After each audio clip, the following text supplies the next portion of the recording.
Hello बच्चों, आप सभी का इस वर्चुअल क्लासरूम में स्वागत है। और आज हम शुरू करेंगे अपना एक नया लेसन जो कि है कक्षा 7वीं से, और वह है विषय सामान्य विज्ञान। और इस विषय में हमारा आज का लेसन है आपके पाठ्य पुस्तक का पाठ दूसरा, वनस्पति रचना और कार्य, प्लांट स्ट्रक्चर एंड फंक्शन, जिसमें आज हम चर्चा करेंगे जिस घटक पर, वह घटक है रूट एंड स्टेम, वनस्पतियों के जड़ और तना। और मैं हूं आपका वर्चुअल मार्गदर्शक Ajay Kumar Maurya, MCGM virtual classroom Dadar से। चलिए शुरू करते हैं अपना लेसन। सबसे पहले बच्चों, आप लोग को पता है आसपास हम बहुत सारी वनस्पतियां देखते ही हैं, तो हम सीधे चलते हैं वनस्पतियों के अवयव की ओर। मुख्य अवयव जो कि आपने पिछली कक्षा में भी देखा है। एक साधारण पौधा देखते हैं, अगर यह टमाटर का पौधा है, ध्यान से देखिए इसे, तो इसके प्रमुख अंगों को ध्यान से देखने पर आपको क्या पता चलता है कि इसमें एक घटक है जो ज़मीन के नीचे है, वह है जड़, रूट। फिर ज़मीन के ऊपर बढ़ा हुआ हिस्सा सीधा तना हुआ, जिसे हम तना, स्टेम कहते हैं। उसके बाद उसमें निकली हुई हरी हरी पत्तियाँ, पत्ते, लीफ। फिर कुछ रंग बिरंगे, कुछ सफ़ेद, अलग अलग रंग के ये घटक है, फूल, फ्लावर। और फिर उसमें फल लगते हैं, जिसे आप देख रहे हैं, फल, फ्रूट। तो जड़, तना, पत्ते, फूल और फल, ये एक किसी भी सामान्य वनस्पतियों के प्रमुख अवयव होते हैं।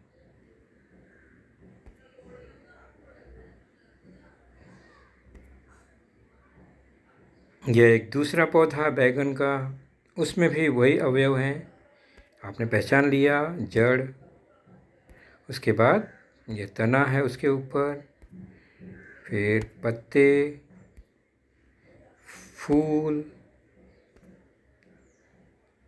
फल। तो जड़, तना, पत्ते, फूल और फल, यह वनस्पति का प्रमुख अवयव है।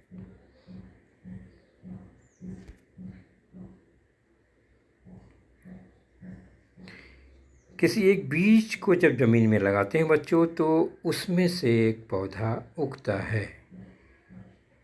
आपने अनुभव किया होगा इस तरह से, चना, मटर या इमली के बीज या गेहूं का पौधा अगर आपने मिट्टी में कभी लगाया हो, तो कुछ दिनों में इस तरह से पौधा निकलता है। तो सामान्य निरीक्षण करने पर हमें किसी भी पौधे की शुरुआत कैसे होती है वह पता चलता है। मान लीजिए यह बीज है, तो बीज में से सबसे पहले एक अवयव निकलता है, अंग निकलता है, जो नीचे की ओर ज़मीन की ओर बढ़ता है और एक ऊपर की ओर बढ़ता है धीरे धीरे। जो नीचे की ओर बढ़ने वाला हिस्सा है उसे मूलांकुर, रेडिकल कहते हैं, और जो ऊपर की ओर बढ़ने वाला हिस्सा है उसे प्रांकुर, प्लूम्यूल कहते हैं। तो जड़ का निर्माण कहाँ से हुआ? जड़ का निर्माण बीज से हुआ, और किस भाग से होता है? जो नीचे की ओर बढ़ता है, यानी मूलांकुर से। The part that grows from inside the seed towards the soil is called the radical. बीज से निकलकर जमीन की दिशा में बढ़ने वाला भाग मूलांकुर कहलाता है। The part that grows above the soil is called the plumule. अर्थात वह भाग जो बीज से निकलकर जमीन से ऊपर की ओर बढ़ता है उसे प्रांकुर कहते हैं। तो बीज के से निकलने वाले दो भाग, मूलांकुर और प्रांकुर। और यही मूलांकुर बाद में जड़ बनता है और प्रांकुर से आगे चलकर तना बनता है और तने पर अलग अलग अंग लगते हैं। तो मूलांकुर से जड़ का निर्माण होता है और प्रांकुर से आगे तना और उसके विविध अवयव का निर्माण होता है। तो हम चर्चा करेंगे पहले जड़ पर।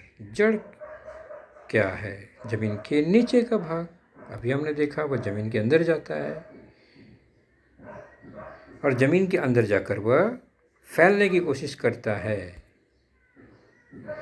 तो जड़ का दो प्रमुख हिस्सा है जो किसी बीज से निकलता है, उसकी शाखाएं उपजड़, और वह जो मुख्य हिस्सा है वह प्राथमिक जड़।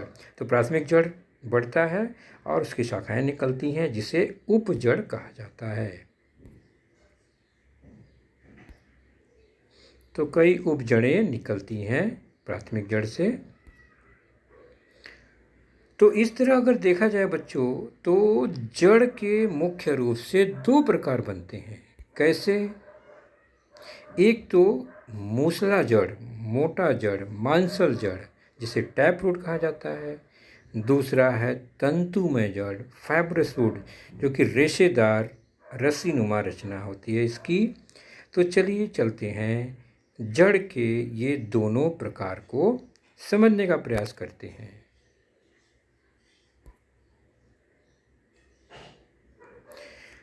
तो हमने जाना मूलांकुर से ही जड़ की वृद्धि होती है। यह वृद्धि जमीन के भीतर होती है और जड़ के दो प्रकार होंगे, एक मूसला जड़ टैप रूट, दूसरा तंतुमय जड़ फाइब्रस रूट। तो पहले हम देखेंगे मूसला जड़ को। यह एक सामान्य जड़ जो जमीन के नीचे बढ़ता है और फैलता है। तो मुख्य जो जड़ है वह प्राथमिक जड़ और उससे निकलने वाली जो शाखाएं हैं उपजड़। मुख्य जड़ प्राथमिक जड़ प्राइमरी रूट, उपजड़ जो है वो सेकेंडरी रूट कहलाता है।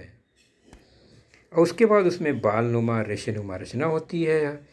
जड़ जैसे जैसे आगे बढ़ता है उसे मूल रोम या रूट हेयर कहा जाता है। और आगे का जो हिस्सा है जो ज़मीन की ओर धंसता है बढ़ता है जिसे मूलाग्र कहते हैं, रूट टिप कहलाता है। और रूट टिप की रक्षा के लिए मजबूत मूल टोपी होती है जिसे रूट कैप कहा जाता है। यह जड़ को आगे बढ़ने में सुरक्षा प्रदान करता है। तो अभी हमने देखा मांसल जड़ या मूसला जड़ टैप रूट। तो जड़ के दो प्रकार, मूसला जड़, तंतुमय जड़। यहाँ पर देखिए ये दोनों जड़ आपको दिखाई दे रही हैं। पहला हमने देखा टैप रूट यानी मूसला जड़, और दूसरा चित्र देख रहे हैं उसमें जड़ की रचना अलग है। वह एक ही जगह से एक तने के हिस्से से निकल रही है, एक दूसरे से उसी तने पर ही जुड़े हुए हैं। जबकि मूसला जड़ में वह प्राथमिक जड़ से वहाँ पर दूसरे उपजड़ें निकलती हैं। इस घास में भी देखिए कुछ इसी तरह से रचना है। तो पहला चित्र जो है वो मूसला जड़ का है, मांसल मोटा जड़, और दूसरे तीसरे चित्र जो हैं वो तंतुमय जड़ कहलाते हैं, फाइब्रस रूट कहलाते हैं। अभी अब प्याज का चित्र है। तो प्याज की जो जड़ है बच्चों देख रहे हैं एक ही जगह से निकल रही है, तंतुमय जड़। वैसे बांस की रचना, बांस की जड़, उसी प्रकार मक्के का पौधा, उसकी जड़ें भी इसी तरह से एक जगह से निकलती हैं और आगे ज़मीन में बढ़ती हैं। ये सभी तंतुमय जड़ के उदाहरण हैं।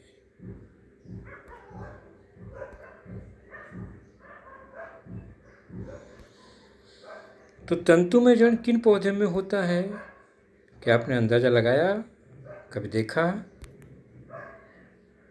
तो घास की, मक्के की रचना, गन्ने में भी इसी तरह से जड़ की रचना होती है। तो ये तने से निकलने वाली जड़ें हैं, इसलिए इसे तंतुमय जड़ भी कहते हैं। और सामान्य तौर पर वे वनस्पतियां जिनके बीच एक पत्री होते हैं उनमें तंतुमय जड़ें पाई जाती हैं, यानी उसमें एक ही दल होता है। जैसे चना, मटर, मूंगफली जैसे तोड़ते हैं तो वो 2 टुकड़ों में बढ़ जाता है, उसे द्विबीजपत्री कहते हैं। तो उसकी जड़ें मांसल या मूसला जड़ होती हैं, जबकि मक्का जो है वह एक बीजपत्री है, तो उसकी जड़ जो है वह तंतुमय जड़ होती है। ओके, नारियल एक बीजपत्री है तो उसकी जड़ भी तंतुमय जड़।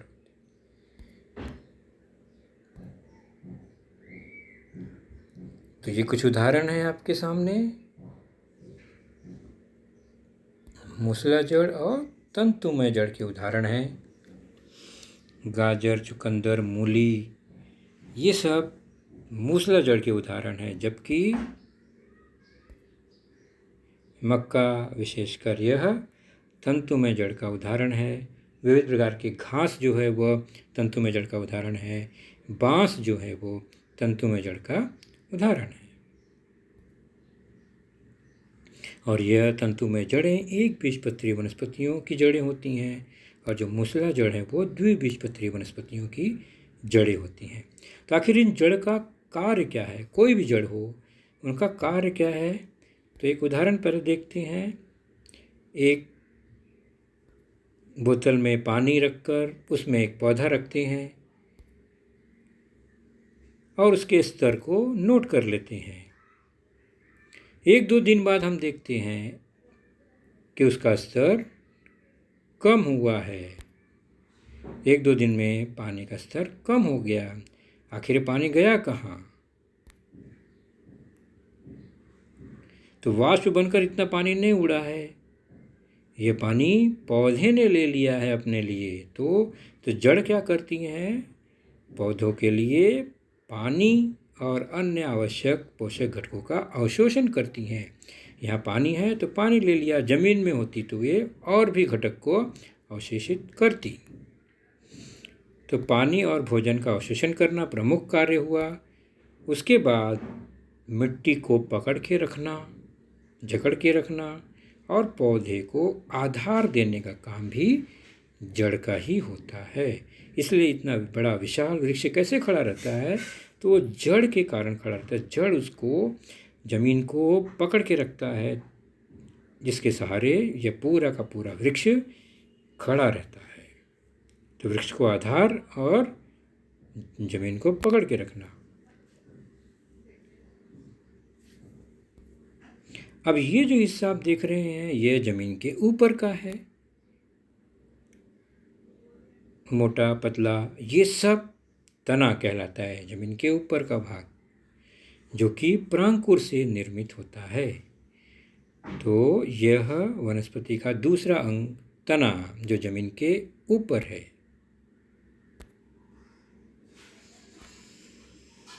तो तना का सामान्य निरीक्षण करें तो हमें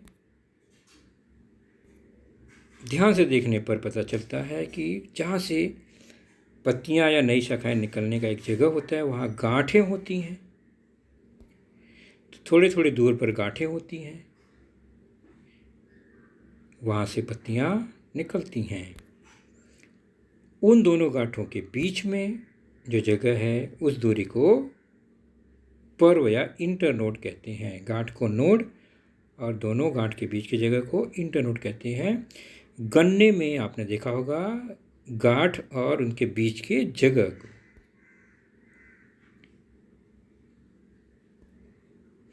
उसके बाद यहाँ पर मुकुल होता है, जहाँ से नया एक शाखा फूटता है, बड। वह कहीं भी हो सकता है, अलग अलग जगह पर यह आगे बढ़ता है, अलग शाखाएं इससे निकलती हैं और फिर ये पत्ती है जो कि तने पर लगती है। तो इस तरह तने के कुछ भाग आपको दिखाई दे रहे हैं। तो बच्चों, आज का हमारा लेसन यहीं तक केवल जड़ और तने के प्रमुख भाग तक ही सीमित रहेगा। अगले लेसन में फिर मिलेंगे। अपना ख्याल रखिए। Goodbye, take care.